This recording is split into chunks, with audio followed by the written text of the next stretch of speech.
ভয় দেয়, আর আমার সাথে চল ভয় দেখো। না, ছাড়ো আমাকে।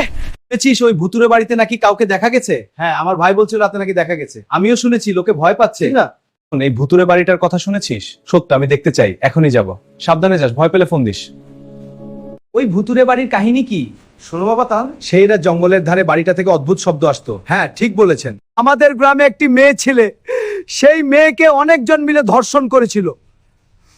পরে সেই মেয়েটিকে গ্রামবাসী ধর্ষিতা বলে গ্রাম থেকে বের করে দেয়।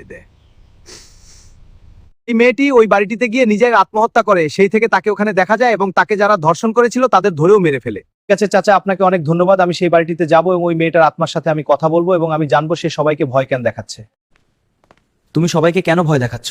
আমার লাশ এখনো দাফন করা হয়নি।